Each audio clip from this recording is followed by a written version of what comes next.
এবং ফল। মানুষের স্বভাব হলো এটাই যে তিনি নিজের প্রত্যেক পরিশ্রমের প্রতিফল প্রার্থনা করেন। বেশিরভাগ সময় এই ফলাফলের চিন্তা করতে করতে, কল্পনা করতে করতে উনি কর্ম করতে থাকেন যে আমি এই কাজটা করলে এই ফল পাবো। সেই সব কল্পনা করতে থাকেন যা না তার হাতে আছে, না আছে অধিকার, আর না আছে নিয়ন্ত্রণ। উনি শুধু নিজের কর্ম করতে পারেন। উনি কি ফল পাবেন তা তার হাতে কখনোই নেই। তাই আপনিও শুধুমাত্র কর্ম করতে থাকুন, ফলের চিন্তা করবেন না। মনে রাখবেন, শিকড় এবং শাখা যেভাবে একে অপরের সাথে জড়িয়ে, সেইভাবেই একে অপরের সাথে জড়িয়ে কর্ম এবং ফল। যেরকম কর্ম আপনি করবেন সেরকম ফল আপনি অবশ্যই পাবেন। তাই এই ফলের আশায় কর্মের সময় কখনোই নষ্ট করবেন না, কারণ যে ব্যক্তি সময় নষ্ট করেন, সময় সেই ব্যক্তিকে অবশ্যই নষ্ট করে দেয়। কর্ম করুন নিঃস্বার্থভাবে, ফলের চিন্তা করবেন না, আর আমার সাথে ভালোবেসে বলুন রাধা রাধা। কর্ম এবং ফল। দেখতে গেলে এই সমস্ত ব্রহ্মাণ্ড এই দুইয়ের মাঝেই স্থির হয়ে আছে। মানুষজন কর্ম করেন ভালো ফল লাভের আশায়, আর ভালো ফল লাভের আশায় উনি এটাই ভুলে যান যে উনি যে কর্ম করছেন তা কি করছেন। আমি বলেছিলাম কর্ম করুন ফলের চিন্তা না করে, কিন্তু কি কর্ম করছেন সেই বিষয়ে ভাবাটাও অত্যন্ত আবশ্যক। নয়তো অনেক সময় আমরা এমন কর্ম করে ফেলি যা না চাইতেও বিষে পরিণত হয়, যা হয়েছে দুঃশাসনের সাথে, দুর্যোধনের সাথে, গুরু দ্রোণের সাথে। একজনের মানসিকতা উচিত ছিল না, একজনের বিবেক উচিত ছিল না, আরেকজন যে পক্ষ নির্বাচন করেছিলেন সেই পক্ষ উচিত ছিল না।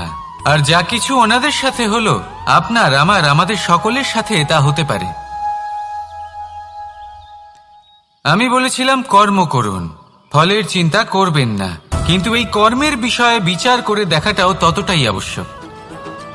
দেখুন, কর্ম করার উচিত প্রক্রিয়া ফলের চিন্তা না করা, কিন্তু যদি আপনার কর্ম শুভ হয় তাহলে তার ফলও নিয়তি আপনাকেই দেবে। সর্বদা কর্ম করার সময় এটা ভাবুন যে আপনার এই কর্ম এই সংসারকে, এই সমাজকে, আপনার পরিবারকে, আপনার আশেপাশের মানুষজনকে কোন দিশায় নিয়ে যাবে। যদি এটা সবার জন্য মঙ্গলময় হয় তাহলে কর্ম করতে থাকুন। আর হ্যাঁ, নিশ্চিত রূপে ফলের চিন্তা করবেন না। আসুন আমার সাথে ভালোবেসে বলুন রাধা রাধা। বটবৃক্ষের বীজ সর্ষের দানার থেকেও ছোট হয়, কিন্তু যখন তা নিজের রূপ ধারণ করে তখন তা বিশাল বৃক্ষের আকার ধারণ করে, যা সহস্র বছর ধরে বেঁচে থাকে, ছায়া প্রদান করে, পাখিদের আশ্রয় প্রদান করে, আর দেয় পথচারীদের বিশ্রাম করার স্থান। কেন? কারণ সেই ছোট বীজ তা মাটির ভেতরে গিয়ে নিজের খোলস ত্যাগ করে। অন্ধকারে থাকে সে, যতই আলো আসুক না কেন, যতই বর্ষা আসুক না কেন, সব সহ্য করে। আর তারপরে একটা চারা গাছ অঙ্কুরিত হয়, তারপর ধীর গতিতে একটা বিশাল বৃক্ষতে পরিণত হয়। দেখুন, জীবনে কঠিন সময় আসে, এই জন্য নয় যে আপনি হার মেনে নেবেন, এই জন্য আসে যাতে আপনি ভবিষ্যৎ নির্মাণের জন্য নিজেকে তৈরি করতে পারেন। যদি কঠিন সময়ে আপনি ওই বীজের মতো দৃঢ় হয়ে থাকতে পারেন, তাহলে আপনিও একদিন সেই বিশাল বৃক্ষের মতো নিজের অস্তিত্ব গড়ে তুলতে পারবেন, যা সহস্র বছর পর্যন্ত মনে রাখা হবে। আসুন আমার সাথে ভালোবেসে বলুন রাধা রাধা। এই ব্রহ্মাণ্ড কত বৃহৎ, তাই না? যার সম্মুখে এই পৃথিবীকেও একটা বিন্দুর মতো মনে হয়। আর এই পৃথিবীতে আমরা কে হই, আমাদের আকার কিরকম, আমাদের অস্তিত্বই বা কি? যখন আমরা এভাবে ভাবি তখন মনে হয় আমরা কিছুই নই। তা আমরা যখন কিছুই নই, তাহলে আমরা এত চিন্তা করি কেন? কি ভেবে ভয় পাই? কাকেই বা এত ভয় পাই? কে আমাদের মারতে পারে আর কেই বা আমাদের জন্ম দেবে? আত্মার আসলে না কখনো জন্ম হয় আর না কখনো মৃত্যু। আত্মা শুধুই শরীর বদল করে। আপনি, আমি, আমরা সকলে এই শরীর নয়, আমরা হলাম আত্মা, যা হলো পরম আত্মার পরম অঙ্গ। সেই জন্য মনে রাখবেন, বাইরের কোথাও দেখবেন না, নিজের অন্তরের গভীরে গিয়ে দেখুন, আত্মাকে উপলব্ধি করতে শিখুন।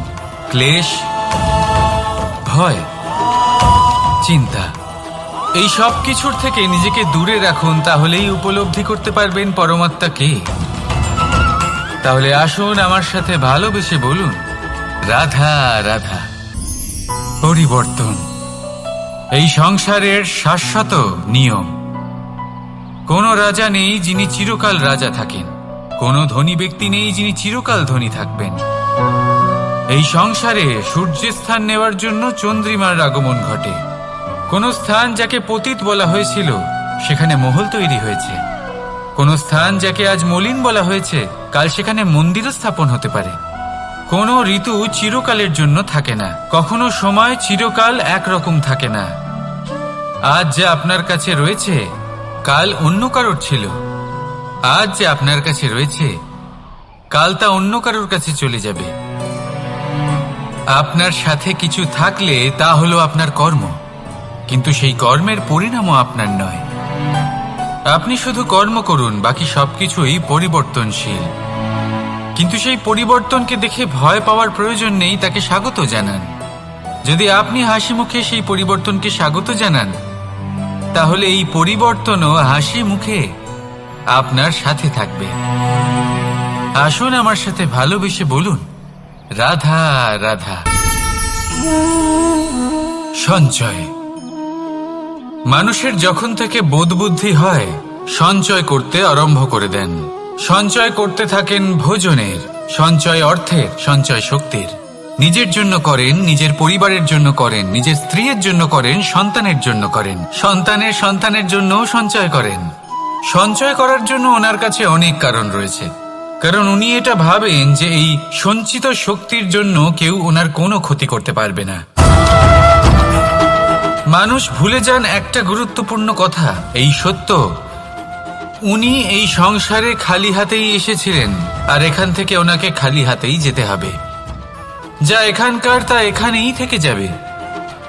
আর যদি কিছু ওনার সাথে যায় তা হলো ওনার কর্ম, আর কিচ্ছু নয়।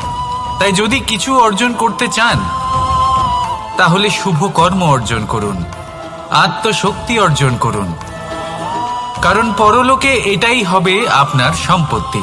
তাহলে কি এটা আপনি অর্জন করতে চান না? আসুন আর আমার সাথে ভালোবেসে বলুন, রাধা রাধা। সদিচ্ছা।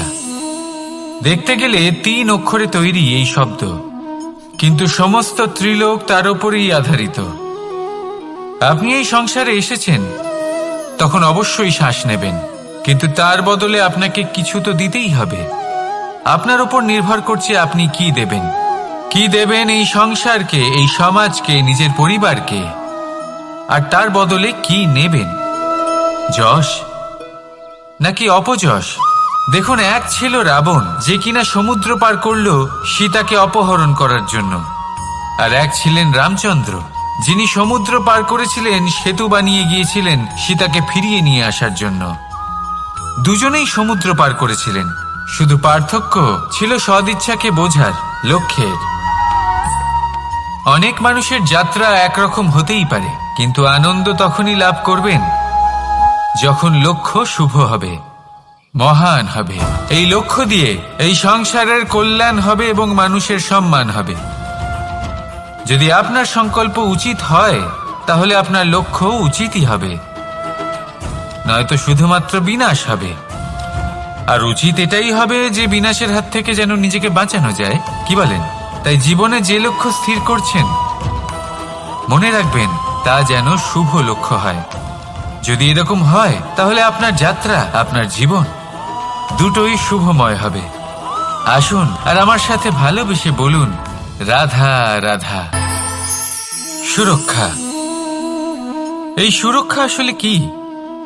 এটা কি কোনো কবচ নাকি কোনো সীমা? এই সুরক্ষা আসলে অন্য কিছু। আমাদের মাতা পিতা, আমাদের প্রিয়জন, আমাদের বন্ধু, এই সমাজ, আমাদের শুভাকাঙ্ক্ষী, আমাদের আত্মীয়, এনারা সবাই আমাদের জীবনে কোনো না কোনো ভাবে সুরক্ষা দিয়ে থাকেন, একটা কবচ দিয়ে থাকেন কোনো না কোনো রূপে।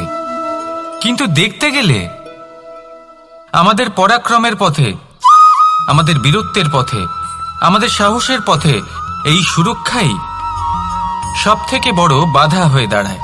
একবার ভেবে দেখুন, যদি আপনি কোনো সুরক্ষাই না পান, বা যদি আপনি এই সুরক্ষা ভেঙে বাইরে আসতে পারেন, তাহলে আপনার বীরত্ব চরম সীমায় পৌঁছে যায়। কেন? কারণ তখন আপনি জানেন যে এই সংসারের সম্মুখীন আমাদের নিজেদেরই হতে হবে।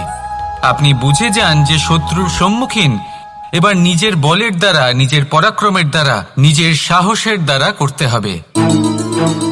আর তখন আমাদের মনের মধ্যে এই শক্তি জাগ্রত হয়। এই শক্তি অন্তরেই বসবাস করে। শুধু এটা চিনে নিতে হবে, একে জাগ্রত করতে হবে। আর এটা সুরক্ষা ভেঙে যাওয়ার পরেই সম্ভব হয়। আর যারা নিজের শক্তি সম্পর্কে জানেন, যিনি নিজেই জানেন তিনি কতটা শক্তিশালী, তিনি নিজেই নিজের সুরক্ষা কবচ চিরকালের মতো ভেঙে ফেলে দেন, ঠিক কর্ণের মতো। আর তারপরে দেখুন, আপনার পরাজয় হোক বা বিজয়ী হোক না কেন, সেটাই অনেক বড় হয়, সেটাই প্রশস্ত হয়ে থাকে। সেই জন্য ত্যাগ করুন নিজের ভয়কে, নিজের আশেপাশের এই সুরক্ষা চক্রকে ভেঙে ফেলুন, আর সম্মুখীন হন এই সংসারের নিজের শত্রুর সম্মুখীন হন। পরাক্রমের এই অঙ্কুর, তা অঙ্কুরিত হওয়ার জন্য বীজের উপরের এই কবচ, এটা ভেঙে যাওয়া অতি আবশ্যক। আসুন আমার সাথে ভালোবেসে বলুন, রাধা রাধা। যখন আমরা হাঁটতে থাকি আর আমাদের পায়ে কাঁটা বিঁধে যায়, তখন মুখ দিয়ে আহ বেরিয়ে আসে, কান্না চলে আসে, আর অনেক সময় অভিশাপও বেরিয়ে আসে। কিন্তু আমরা কি কখনো এটা এইভাবে দেখেছি, এইভাবে ভেবেছি যে আমরা যে পথে চলেছি সেই পথে কাঁটা বিঁধেছে, নাকি আমরা সেই পথ নির্বাচন করেছি যাতে শুধুই কাঁটা রয়েছে? নাকি আমরা এভাবে ভেবে দেখেছি যে এই কাঁটা আমাদের কষ্ট দিতে এসেছে, নাকি এটা আমরাই বিছিয়ে রেখেছিলাম? সাবধান থাকা উচিত ছিল, কারণ কাঁটা বিঁধলে যন্ত্রণা হবে, চিৎকার করে ফেলতে পারি, মুখ থেকে অভিশাপও বেরিয়ে আসতে পারে। কিন্তু এই অভিশাপ শুধুমাত্র আমাদের তরফ থেকে অভিশাপ হয়, সামনের ব্যক্তিটির ওপরও নির্ভর করে। এবার সেই ব্যক্তি যদি এমন হয় যে ফুল আর কাঁটা এই দুই সমানভাবে গ্রহণ করতে পারে, তার কাছে অভিশাপও বরদানে পরিণত হয়। শেষ পর্যন্ত ব্যাপারটা দাঁড়ায় ভাবনা, চিন্তা, দৃষ্টিভঙ্গির ওপর। কারণ আপনার এই ভাবনাই সত্যি হয়ে সামনে আসে। সেই জন্য এই ভাবনা, চিন্তা, মানসিকতাকে গুরুত্ব সহকারে দেখবেন। এই বিবেচনা নিয়ে বিবেচনা করতে শিখুন। আমার কথার অর্থ হলো যে জীবনে যখন এরকম কিছু একটা ঘটবে, তখন ভেবে দেখুন যে এরকম কেন হলো। আপনি কি এমন কোনো কর্ম করেছিলেন যার কর্মফল এটা?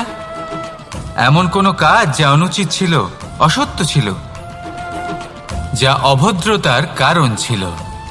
ভেবে দেখা প্রয়োজন। দেখুন, ইচ্ছে হলো আপনার যে আপনি কি করতে চান, ভাবনা আপনার, সত্য আপনার, জীবন আপনার, সিদ্ধান্ত আপনার।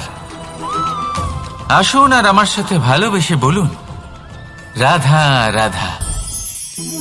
সময়, এই সময় আসলে কি? এই সময় একটা সরল রেখা তো কখনোই নয়। সময় হলো একটা চক্র, যেখানে এর আদি সেখানেই হলো এর অন্ত, আর যেখানে তা শেষ হয় সেখান থেকেই তার শুরু হয়। এই সময় একটা অত্যন্ত বিচিত্র চিন্তা, বিচিত্র ভাবনা, একটা বিচিত্র বস্তু যা কেউ বুঝতে পারেন না। এই সময়ের লীলা, এর কোনো প্রমাণ নেই, কোনো জ্ঞান নেই, কোনো পরিমাপ নেই। শুধু এটুকু আমরা জানতে পারি, যেখানে শেষ হবে সেখান থেকে একটা নতুন সূচনাও হবে। যা আজ আপনার কাছে আছে, কাল অন্য কারোর কাছে যাবে, তারপরে তার কাছ থেকেও অন্য কারোর কাছে যাবে, তারপরে তার থেকেও ছিনিয়ে নেওয়া হবে। এই নিয়তির একজনের কাছ থেকে অন্যজনের কাছে আদান প্রদানের এই সময় হলো আপনার সময়। এই সময়ের সদ্ব্যবহার করুন, এই সময়কে বাঁচুন। আপনাকে শুধু এটাই সুনিশ্চিত করতে হবে যে আপনি কোন পক্ষে আছেন। আর সত্যি বলতে কি, আপনার জীবনের পরিণাম নির্ভর করে আপনার নির্বাচনের ওপর। আপনি কোন পক্ষ নির্বাচন করছেন। তাহলে মনে রাখবেন, জীবনে সেই পক্ষই নির্বাচন করবেন যা চয়ন করার পরে আপনি সুখ অনুভব করবেন, আপনি সন্তোষ লাভ করবেন, প্রসন্নতা লাভ করবেন। আর আমি এটাই সুনিশ্চিত করব যে এই পক্ষ যেন শান্তির পক্ষ হয়, এই পক্ষই যেন প্রেমের পক্ষ হয়। তাহলে চিন্তা করবেন না, আর আসুন আমার সাথে ভালোবেসে বলুন, রাধা রাধা। দৃষ্টি আর দৃষ্টিভঙ্গি, এই সমগ্র লীলা হলো এই দুইয়ের। বিচিত্র হতে পারে, কিন্তু এটাই সত্যি। এবার আপনাকে একটা উদাহরণ দিয়ে বোঝাই। অনেক সময় আপনি কোনো ব্যক্তিকে এটা বলতে শুনবেন যে আমি আমার নিজের উপরে গর্ব করি, আমি নিজেকে নিয়ে গর্ব করি, আমি খুব ভালোভাবে আমার মা বাবার সেবা করি, ওনাদের আমি সবসময় সুখী রাখি, ওনাদের আমি একটা বাড়ি দিয়েছি, সকল সুখ সুবিধা দিয়েছি, ওনাদের জীবনে প্রত্যেক জিনিস দিয়েছি আর দেব যা তাদের প্রয়োজন। এবার আমাকে বলুন যে আপনি কে হন। আপনি হলেন সেই বীজ যা আপনার মাতা পিতা রোপণ করেছেন। আপনার মা বাবাই আপনাকে এই সংসারে জন্ম দিয়েছেন। এবার এইসব কথার কি তাৎপর্য? এই হলো সেই ব্যক্তির দৃষ্টিভঙ্গি। এবার দেখা যাক এই প্রকৃতি আমাদের কি শেখায়। কখনো কোনো গাছকে দেখবেন, যখন সেই গাছে ফল আসে, সে মালিকে এটা বলে না যে দেখো আমি তোমাকে ফল খেতে দিচ্ছি। সেই বৃক্ষ এটা বলে না যে দেখো আমি তোমায় আহার করতে দিচ্ছি, কারণ ও জানে যে এটা হলো সেই মালির পরিশ্রম, এটা হলো তারই কর্মের ফল, আর এটা তারই পাওয়া উচিত। সে বলে যে তোমার জিনিস তোমাকেই অর্পণ করলাম, এ আমার জিনিস নয়। ও জানে সেই মালির গুরুত্ব আসলে কি। এটা হলো তার দৃষ্টিভঙ্গি। সেই জন্য আপনি জীবনে কোন ব্যক্তির মধ্যে, কোন পশু পাখির মধ্যে, কোন প্রাণীর মধ্যে, কোন পরিস্থিতিতে, কোন আবেগের মুহূর্তে কি দেখতে পাচ্ছেন, সেটা আপনার দৃষ্টিভঙ্গির উপরে নির্ভর করছে। তাই নিজের মনে ধন্যাত্মক ভাব জাগ্রত করুন, শুভ চিন্তা নিয়ে আসুন। এই ভাবনাই সত্য হয়ে সামনে আসবে। এই দৃষ্টিভঙ্গি এমন হয়ে যাবে যে আপনার জীবনে সবকিছুই শুভ হবে। তাহলে আসুন আর আমার সাথে ভালোবেসে বলুন, রাধা রাধা। প্রতিশোধ অথবা কাউকে দুঃখ দেওয়ার ভাবনা, যদি এটা আপনার মনে থাকে, তাহলে আপনি নিজের মনেই যন্ত্রণার একটা বিশাল বৃক্ষ রোপণ করছেন, এটা মনে রাখবেন। কারণ কাউকে দুঃখ দেবার এই ভাবনা, এটা হলো সেই বীজ যা আপনার মনেই পতিত হবে, আপনার মনেই অঙ্কুরিত হবে, আর আপনার মনেই একটা বিশাল বৃক্ষরূপে বেড়ে উঠবে। জীবন আপনার, কর্ম আপনার, কাউকে দুঃখ দেবার ভাবনা আপনার ছিল, এই বৃক্ষ হলো আপনার, তাই এর ফলও আপনিই পাবেন, যা গ্রহণও আপনাকেই করতে হবে। মনে রাখবেন, যে মানুষ এটা ভাবে যে আমি ওকে দুঃখ দেব, ওকে কষ্ট দিতে চাই আমি, সেই মানুষই দুঃখ আর কষ্ট পেয়ে থাকে।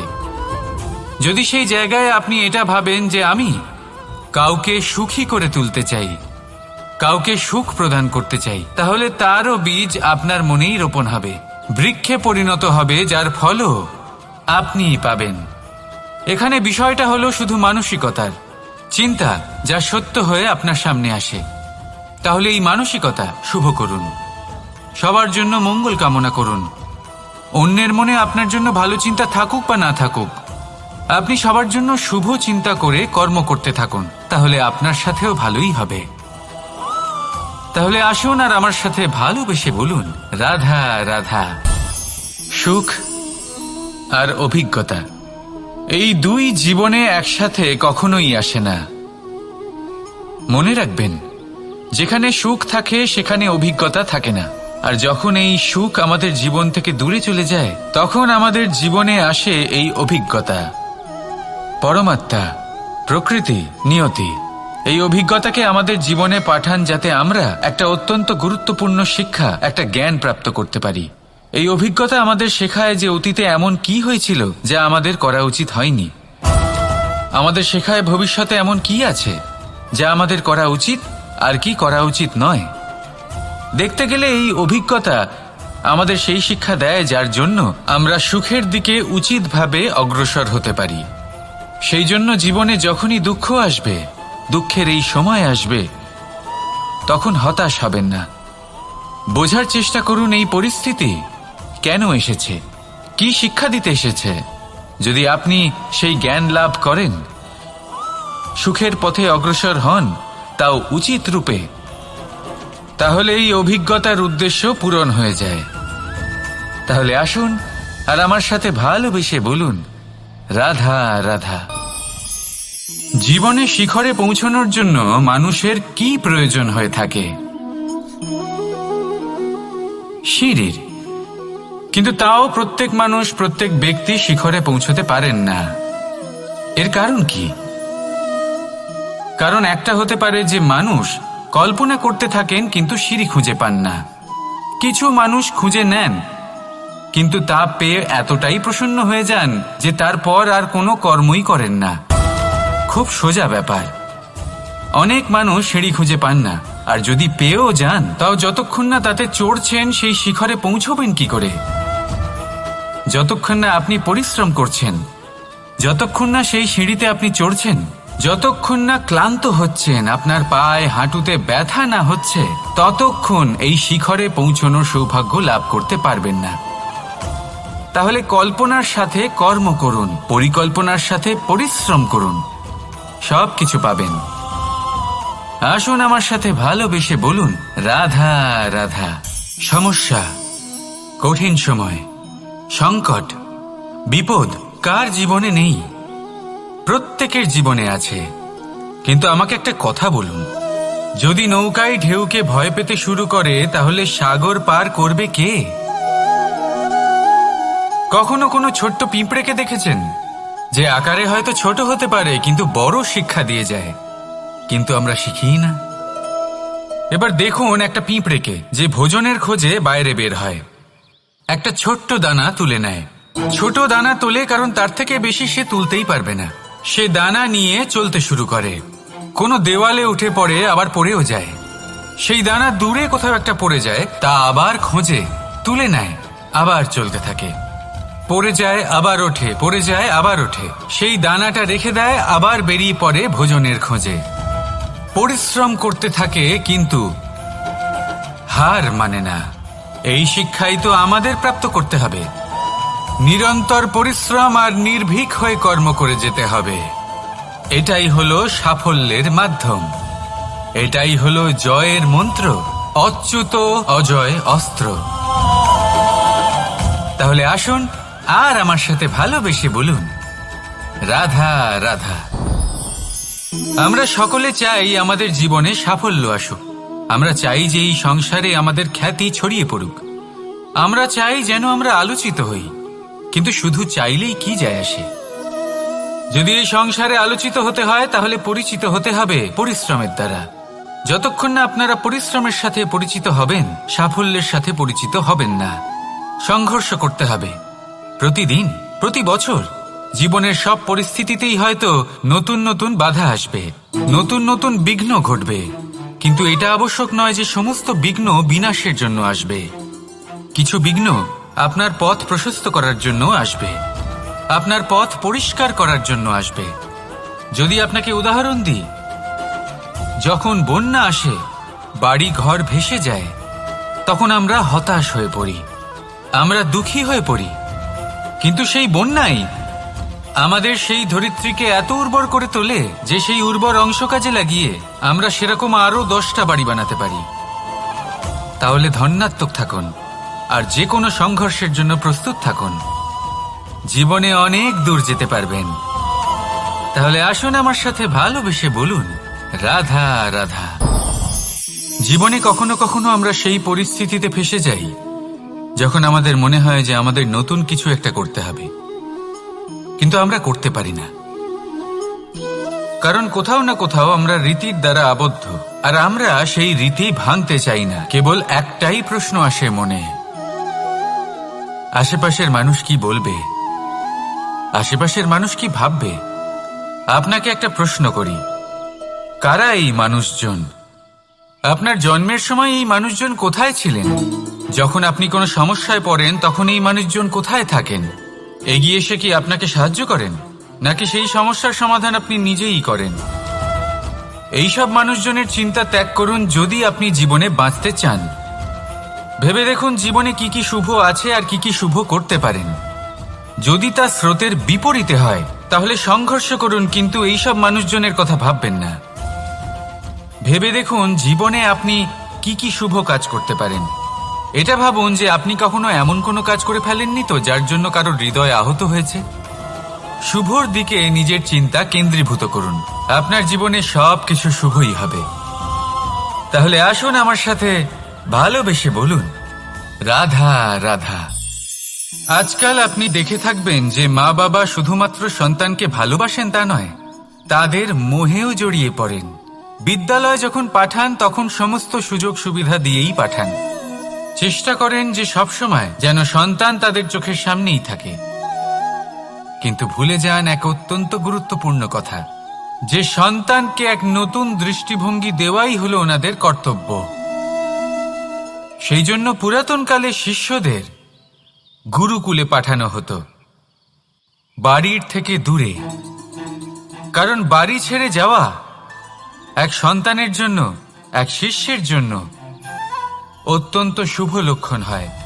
যখন সে বাড়ির থেকে দূরে, গৃহস্থের থেকে দূরে থাকবে, তখন এই সংসারকে সে এক নতুন দৃষ্টিভঙ্গি দিয়ে দেখবে, পরখ করবে, বুঝতে পারবে, আর সবকিছু নিজে থেকেই শিখে যাবে কখন আক্রমণ করতে হয়, কখন পিছু হটতে হয়, কিভাবে এই সংসারের সম্মুখীন হতে হয়। আর এটা আপনার দৃষ্টি ওকে শেখাতে পারবে না, ওর অভিজ্ঞতা ওকে শেখাতে পারবে। তাই মনে রাখবেন, যদি আপনি চান যে আপনার সন্তানের বিকাশ হোক, তাহলে অনেক সময় ওকে নিজের থেকে দূরে নিয়ে যেতে হয়। যদি মোহে আবদ্ধ থাকেন তাহলে ওর বিকাশ কখনোই হবে না। তাহলে আসুন আমার সাথে ভালোবেসে বলুন, রাধা রাধা।